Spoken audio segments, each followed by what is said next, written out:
Olá, quinto ano! Vamos para mais uma aula de ciências e hoje vamos falar sobre o sistema respiratório. Nós sabemos que todos os seres vivos precisam do ar, do oxigênio, para respirar e viver. Sem o ar, sem oxigênio é impossível viver. Nós temos aí no livro, página 142, uma atividade que pede para você pintar de vermelho o quadrinho que se o animal respirar oxigênio dissolvido na água e de azul se o animal utiliza o oxigênio do ar.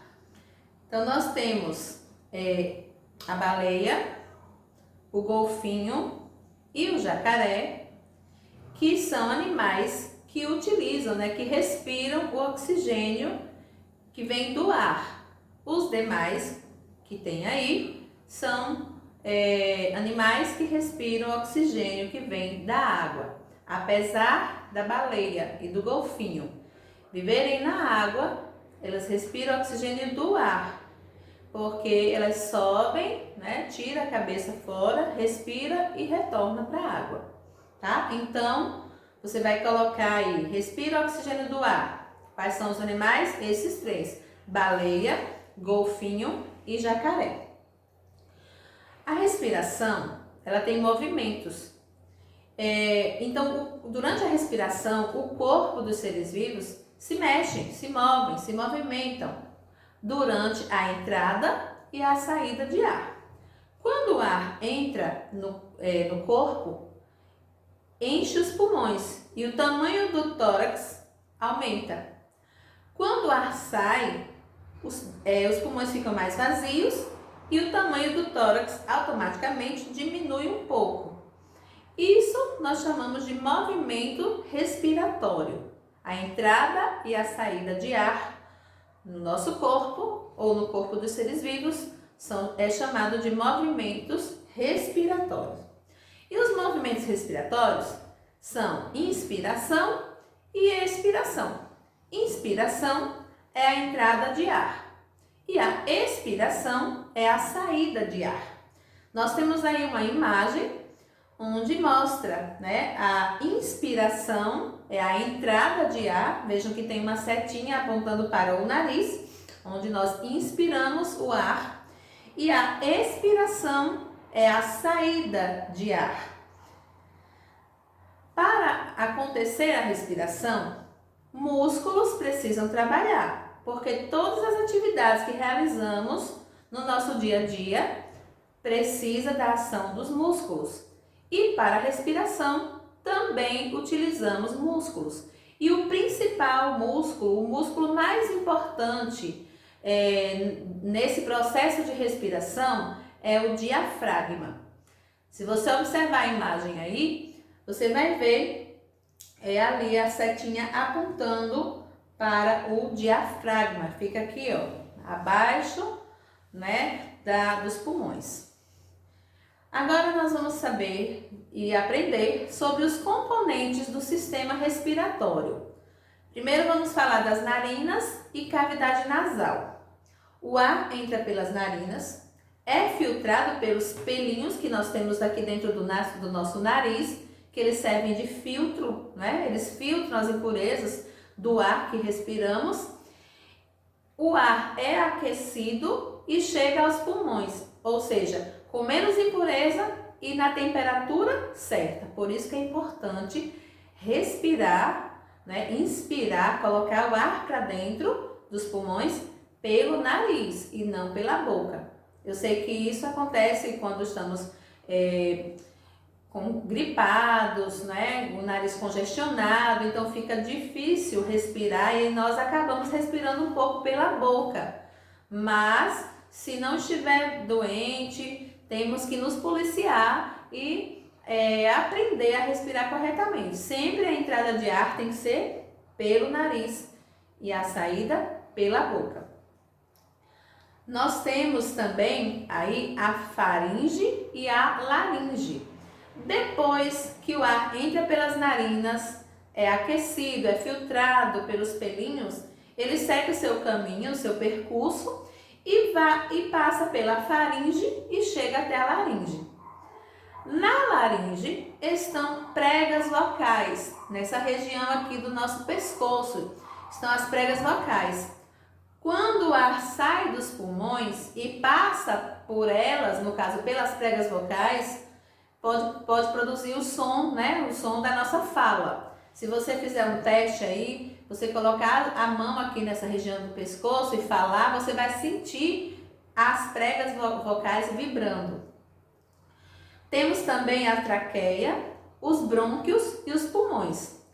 Então, o ar entrou pelas narinas, foi aquecido, foi filtrado pelos pelinhos, passou pela traqueia, pela laringe, pela faringe, chegou, né? Segue ali pela traqueia. Mais abaixo, a traqueia se divide em 2 tubos. Esses tubos são chamados de brônquios. E no fim desses 2 tubos, há minúsculas bolsas de ar, que são os alvéolos, que são invisíveis a olho nu. Então, esses pequenos tubos e os alvéolos formam os pulmões. E o que são os alvéolos? O oxigênio contido nos alvéolos, que é essa bolsa de ar, passa para o sangue. E o gás carbônico do sangue passa para o interior dos alvéolos. Então, essa troca aí, um passando para o outro, chama-se troca gasosa. Aqui nós temos 2 imagens. Na primeira imagem, nós temos um busto mostrando aí todos esses órgãos, né, que são utilizados para o caminho que o ar faz no momento da respiração. Fossas nasais, cavidade bucal, laringe ou faringe, laringe, traqueia, brônquios e chega até o pulmão. Pulmão direito, pulmão esquerdo. E logo abaixo dos pulmões nós temos aí aquele músculo que eu falei, chamado diafragma. Ao lado nós temos uma imagem aumentada, né, dos alvéolos pulmonares, que não dá para ver a olho nu, mas nós sabemos que esses alvéolos estão ali presentes dentro dos pulmões. Vou falar agora sobre algumas doenças, porque são várias, são muitas doenças do sistema respiratório, mas nós vamos falar apenas de algumas aqui, no caso as principais. Vamos começar pelo resfriado, que todo mundo sabe o que é. Todo mundo de vez em quando fica resfriado. O resfriado é causado por um vírus. Existem vários tipos de vírus, tá? Então, é causado por vírus. E quais são os sintomas de uma pessoa que está resfriada? Dor de cabeça, dor no corpo, febre, o nariz fica escorrendo, que nós chamamos de coriza, a pessoa pode espirrar. Então, assim, a depender do nível do resfriado, a pessoa pode ter todos esses sintomas ou não. Então, às vezes a pessoa sente a dor de cabeça, sente a dor no corpo, sente coriza, mas não tem febre. Isso é melhor, isso é um bom sinal, porque quando não tem febre não é tão grave, né? Então, resfriado é isso. E qual é o tratamento? O que devemos fazer quando estamos resfriados? Principalmente repousar, né? Descansar, repousar, beber bastante água e, se em caso de febre, tomar um antitérmico, um remédio para febre.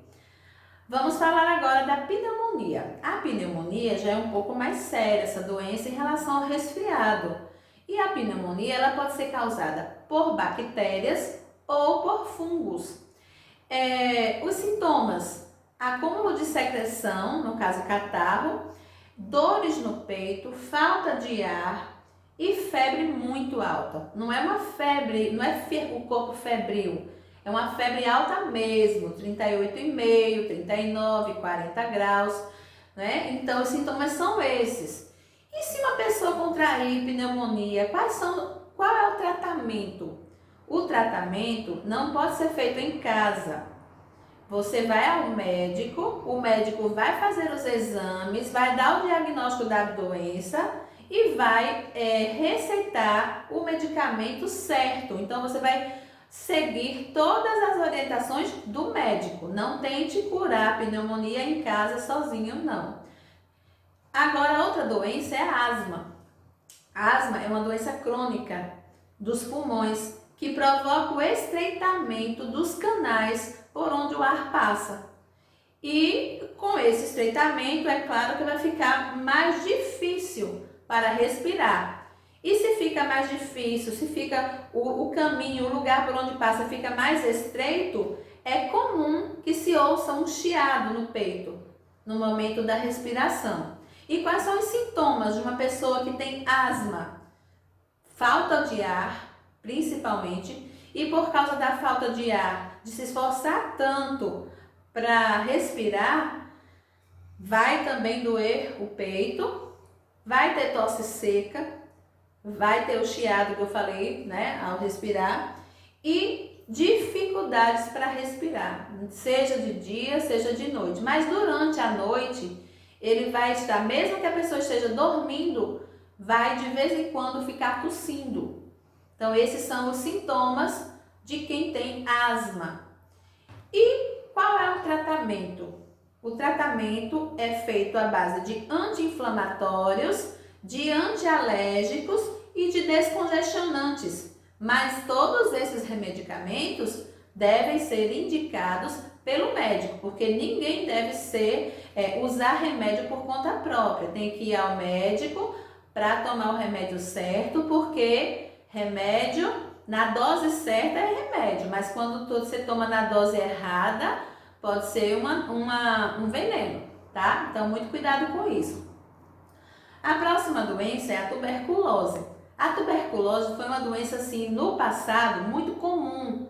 Muitas pessoas tiveram, muitas pessoas morreram de tuberculose. Passou-se um tempo sem se ouvir muito de pessoas com essa doença, mas ultimamente várias pessoas têm contraído a tuberculose.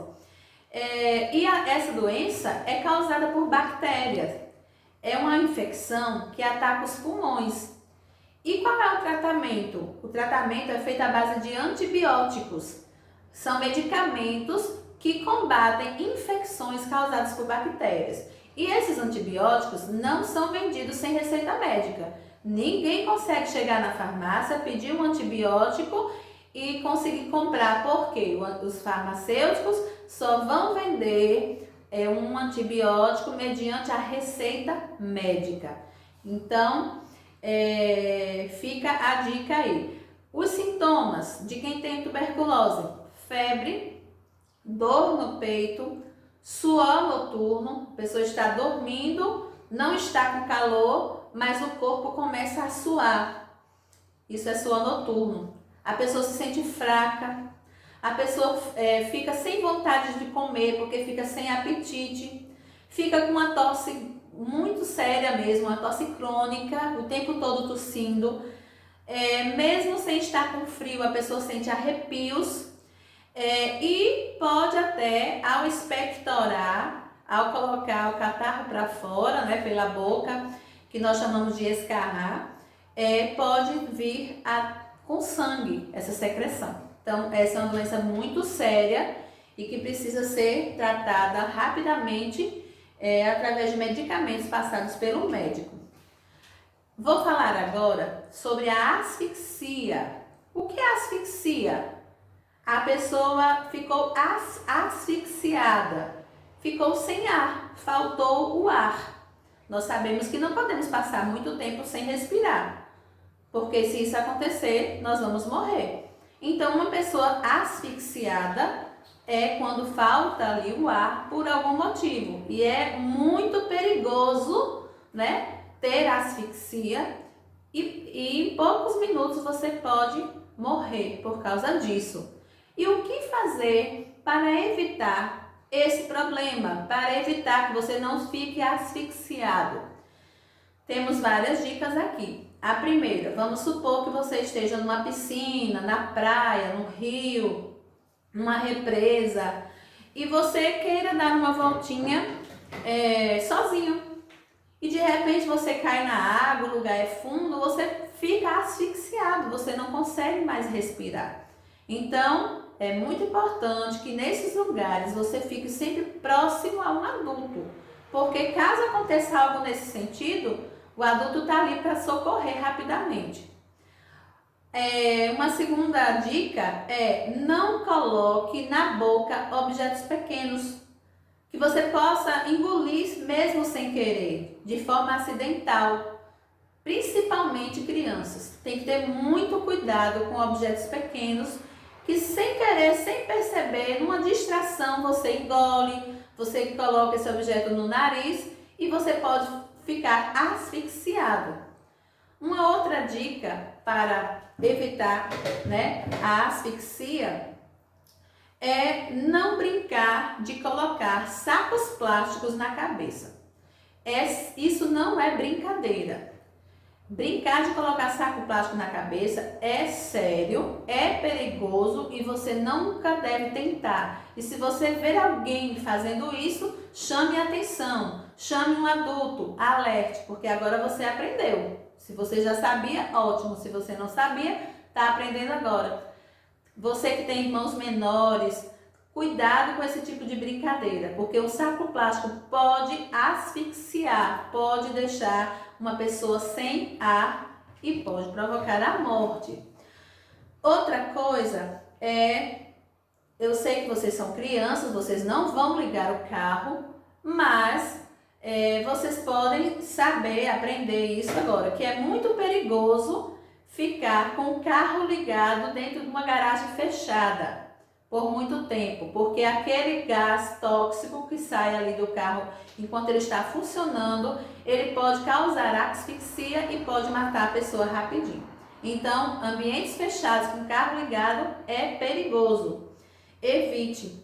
Uma outra coisa que nós podemos fazer para evitar a asfixia, vamos supor que dentro de casa, por um acidente, sei lá, alguém esqueceu a boca do gás ligado, ou trocou o botijão e ficou vazando o gás. E as pessoas que estão ali começam a perceber, a sentir aquele cheiro forte de gás. Então, rapidamente, tem que abrir as janelas da casa, abrir as portas, para que o local, o ambiente, fique ventilado e rapidamente esse ar saia do ambiente para não prejudicar e não causar um mal maior a quem está ali.